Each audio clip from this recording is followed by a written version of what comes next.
For anime that's supposed to be mainly comedy or mostly comedy, some of the characters have surprisingly good backstories, especially when you take a character like Gintoki into account. Side note, Gintoki probably has one of the weirdest fits of all the main characters I know. Well, probably besides Natsu. Anyway, you see, when Gintoki is first introduced, he seems like a laid-back joke type of character. Not only that, but he worked as a freelance business, to be more accurate, weird jobs for hire type of deal.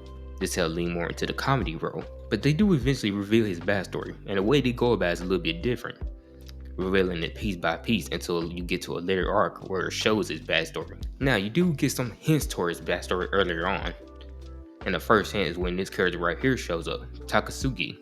Now, when Takasugi shows up, based on their interaction, you can tell that they have some type of history with each other, which they do. Takasugi and Gintoki has actually known each other since they were kids, along with another character named Kasura. All three of them grew up together, in fact.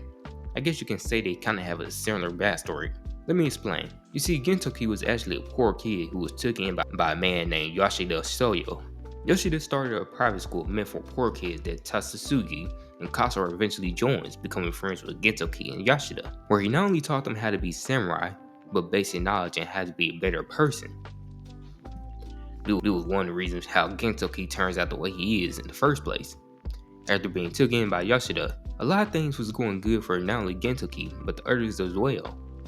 Until one day, Yoshida, Tatsusugi, and Kasura was caught during a war. During this, the captors forced Gintoki to make a choice, that being kill Yoshida or kill Tatsusugi and Kasura.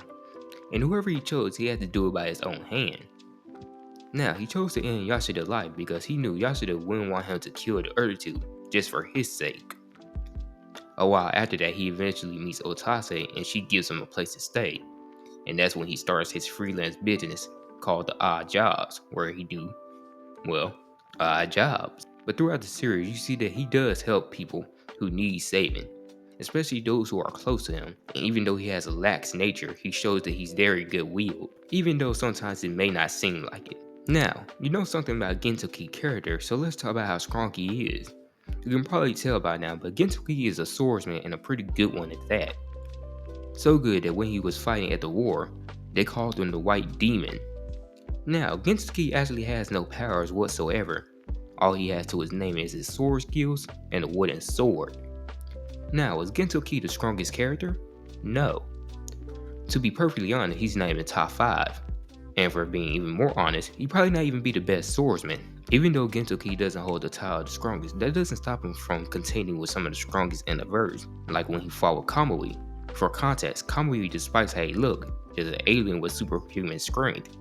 Not only that, but his tribe is one that specializes in fighting prowess. But Gintoki shows in fights like this that he makes up for the difference in strength with his swordsman skills, putting in work against almost anyone he faces against. And given the fact that the top tiers in his show aren't regular people, that's pretty impressive, and he does this time and time again, even against other members of Kamui's tribe, or against immortals like Oboro. Now, if you haven't seen Gintama, I recommend it, especially since it has some of the best arts I've seen in all anime. But if you have seen Gintama, what do you rate it? Or how do you feel about Gintoki in general? Because personally, I like the character, but besides that, that's basically it.